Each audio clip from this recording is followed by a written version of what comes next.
Audrey Hilton, one of the greatest stars of her day, a master of wit. People need to learn to mind their own business.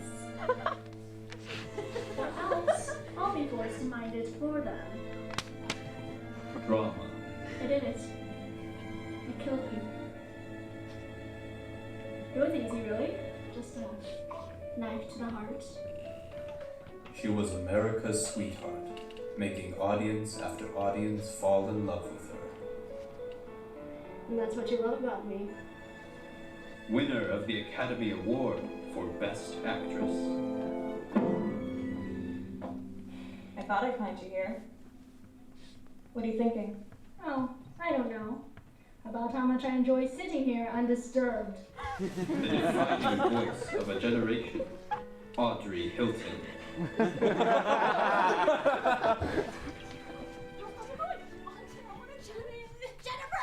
Auntie, no, please stop it. No, Auntie, there are too many people out there. Auntie, stop there. Stop. Auntie, stop.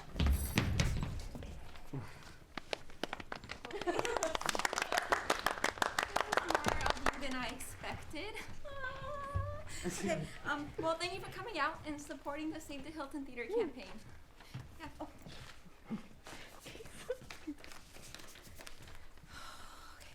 I am proud to introduce one of the greatest performers of our time. You may know her from her many words like bullets and I an illusion. Ladies and gentlemen, please give it up for Audrey Hilton.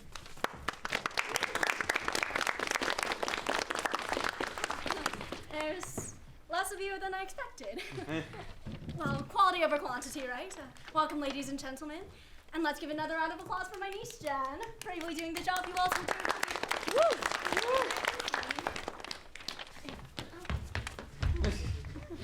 She obviously didn't inherit my love for the spotlight. So here you all are, here to see Audrey Hilton off script, to see the real me.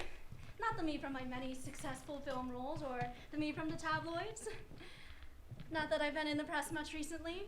You know, when you read about other stars, you might hear about their latest projects, or scandals, affairs, drug use, fashion disasters. You won't find anything like that for me. Though the Inquirer did report my death a few weeks ago. Thank you. Tonight, you are all really here to see the real me. Or as close to her as my publicist will allow.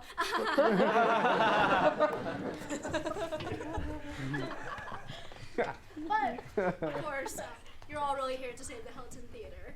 And before you ask, no, it's not named after me. This theater received its name long before I did. This theater has seen some of my greatest triumphs and worst failures. That's where I began. My grandmother would take me here all the time. I'd see the stars on the screen and think, that will be me someday. I was just a young, stupid, impressionable child who hadn't realized that the world didn't owe her a thing yet. Audrey Mikolov here. Oh, right. I forgot to tell you. I was Audrey Mikolov back then. Those were dark times indeed. Audrey Mikolov here to screen test for MGM Studios. There was so much I didn't know that I didn't know that I thought I knew everything. Mother, I love him. You don't understand me. If you don't let me run away with him, I'll run away. Jesus, I was terrible, but, but someone forgot to tell MGM that, and I was offered a small contract. I've never seen Nana so excited. Oh, excuse me. You've served your purpose, pastel. Please go back to whatever dark, depressed corner of my mind that you brought up! Are you all right? What? You're talking to yourself, Auntie. No, I'm not. I'm just giving the audience an acting lesson. One of my favorite roles was in the film Meet Me at Mortimer Street. I played a mother to insanity by the loss of her children. It's the closest I've ever come to motherhood. Thank God. Okay. I haven't lost my mind yet. Isn't there something important you should be doing behind the scenes somewhere? Where was I? Oh yes, success. At least, that's what I thought I'd achieved. I had a contract with a major studio, but my expectations of reaching stardom before adulthood never happened. Months went by and I wasn't cast in a single film. But no matter how many roles I didn't get, my grandmother never stopped encouraging me. Well, it was more akin to forcing me. You see, she'd never gotten to be a star. Her accent was too strong. So, I was supposed to fulfill the dream for both of us. When I was graduating from high school, she gave me a copy of The Wonderful Wizard of Oz. It was supposed to be a sweet gesture. You know, you're moving on to a new and wonderful world, so here's a book about a girl who gets stuck in a place where she doesn't understand the rules, where everyone lies to her, and where she is almost killed for fashion accessories. It's actually a good metaphor for Hollywood, now that I think about it. We'd read The Wizard of Oz together. I'd memorize lines from the book and perform them for Nana. She'd give me acting tips. Nana always said that they should turn The Wizard of Oz into a film. She wanted me to play Dorothy. We all know how well that went. Anyway, giving me The Wizard of Oz was a sweet gesture and all, but there was just one problem. I wasn't graduating from high school.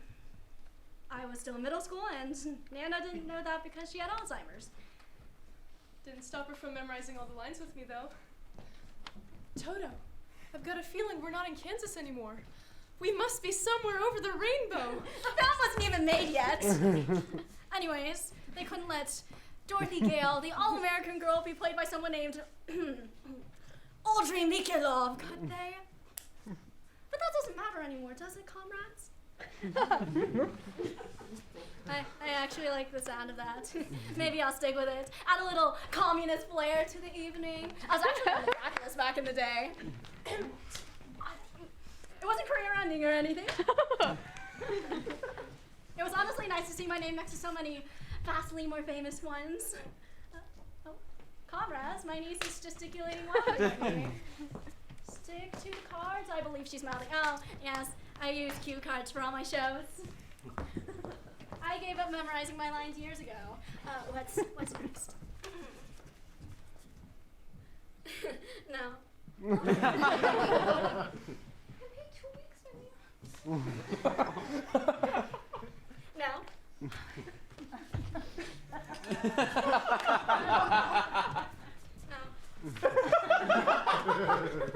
Oh, yes. Here we go. My first film.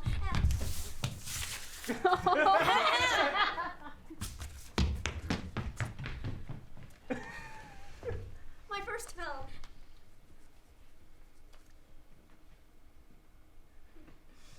Jen!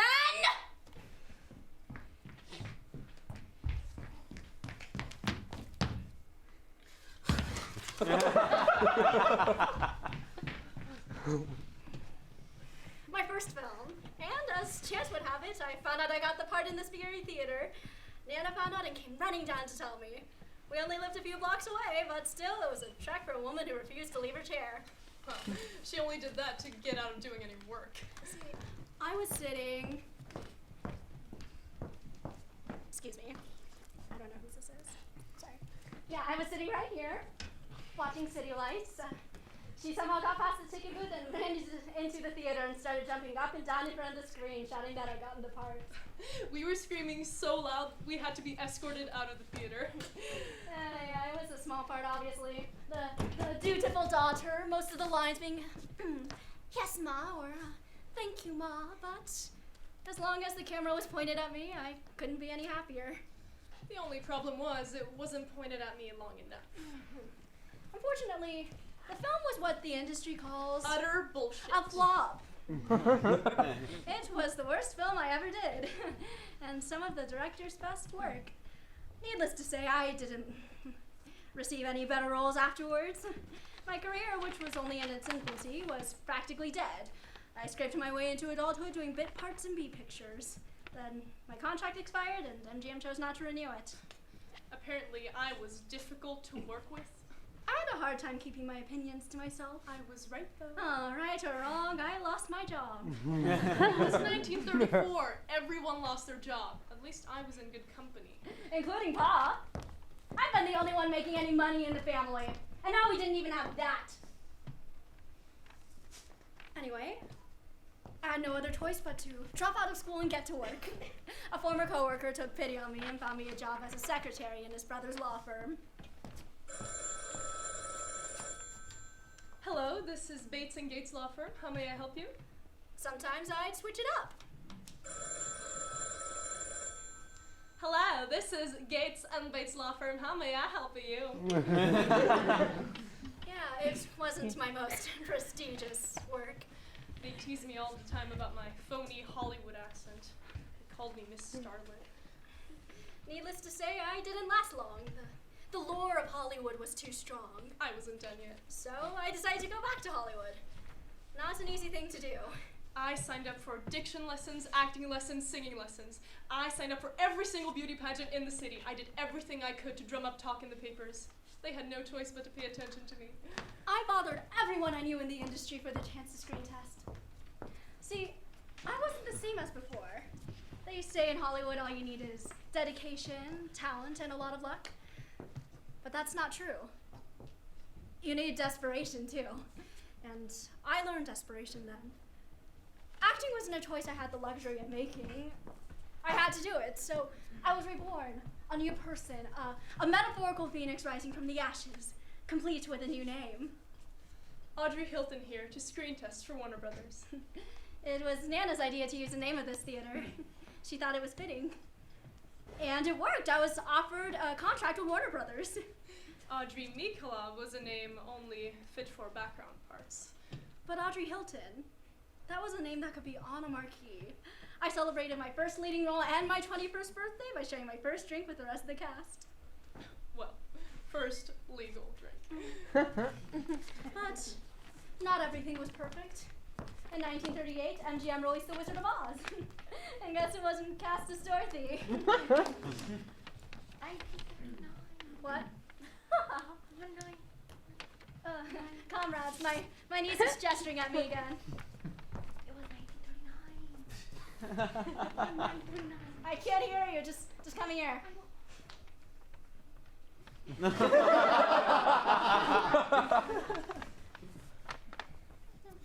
It was 1939. What? Wizard of Oz was released in 1939. Look who's the film expert. But then what calamity happened in 1938? Well, that was the year that Nana... Never mind. You know, Jen. We haven't heard much from you tonight. For good reason. Come on. Huh? Come on. Sit down. Comrades, this is my niece and manager, Jen. Without her, I wouldn't be droning on and on about my career tonight. Say hello, Jen. Hello. And And? tell them a bit about yourself. How did you become my manager? I was related to you. Good to see nepotism is still alive and well. Now, tell the audience how delightful I am to work with. Oh. Can I be honest? Now, your job is to lie and flatter my ego. I thought my only job was to make sure you got here on time. All right. So, is anyone here looking for a job? I have an opening available. I pay minimum wage. Some kissing up is required. Anyone? Okay, Please. fine. I obviously watched all your films growing up. That sounds promising. Go on. I didn't talk much as a kid, I remember.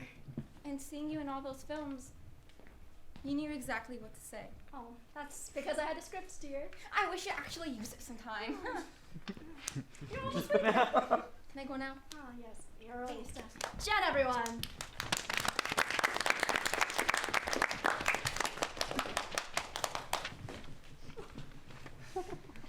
What was I talking about? The Wizard of Oz. Oh, right. So I didn't get cast in the adaptation of my favorite book of all time, the role I'd been dreaming of since I was a child. But life's full of disappointments. That's not what you said back then. Yeah, I think I took it well. You cursed the entire production. Ever wonder why there were so many problems? But, as a reward for my grace, and my acting obviously, I won an Academy Award. Oh, thank you. Thank you so much for this award. I'd like to thank my agent and my coworkers, and of course, my Nana. who unfortunately... Nobody wants to hear this!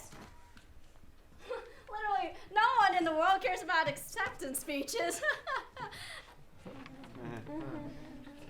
Anyway, my career had reached its peak, and it was everything I'd ever wanted. I was on the cover of magazines, directors begged me to star in their films. It was the perfect Hollywood happily ever after.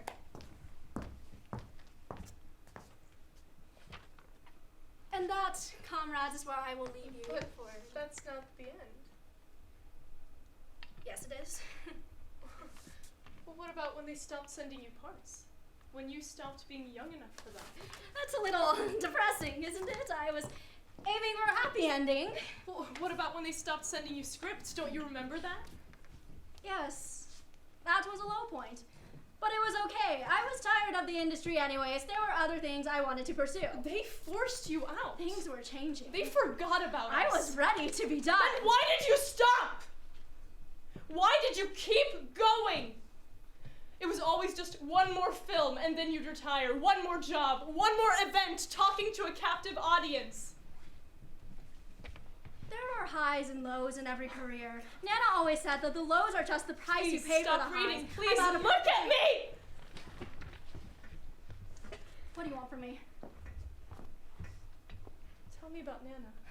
Nobody wants to hear about that. Please.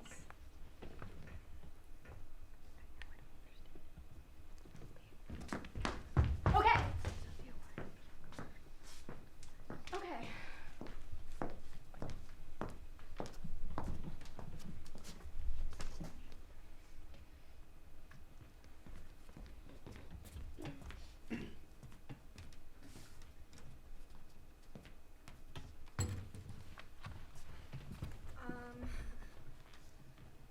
She was diagnosed with Alzheimer's before I got my first job.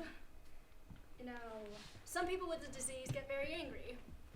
Nana was never like that. I mean, she'd be angry sometimes, but usually she'd just laugh at her mistakes. She left when she realized I wasn't graduating from high school. She took the Wizard of Oz back and said she'd give it to me later. She never got that chance. I've never been comfortable with feelings, emotions. I mean, I can play them. I can play whatever you like, but in real life, you spend so much time trying to figure out what you're supposed to feel that you lose sight of what you're actually feeling. I'm done living like that. You want to know how my career ended? It was in this very theater. My agent found me here. I should have known right away that something was wrong. They always call unless they have bad news. What did he say? He said he could no longer be my agent. I was too old to be marketable. My time was up like fucking expired milk. I got little gray hairs and I was practically dead to them. I forget a line and I must be dying of Alzheimer's. You get to explore the world as Dorothy. And the only role left for me is the witch. What did he say then? He said to come back and see him in 20 years. By then, I'd be old enough to play grandmothers. It's been 20 years. Yeah. I can't be her. I know, but don't you want a chance to be you? I can't go back to being Audrey Nikolov again. You don't have to. But what if I'm not relevant anymore? Do you still have something to say? Audrey Nikolov had to reinvent herself.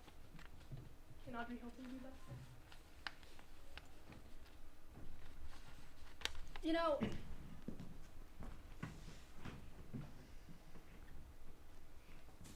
I'm sure there were some who didn't see the use in saving this old theater. Who thought its time had come and gone. But someone thought differently. Thank you all for coming to hear this old woman speak. Maybe you'll see me again soon.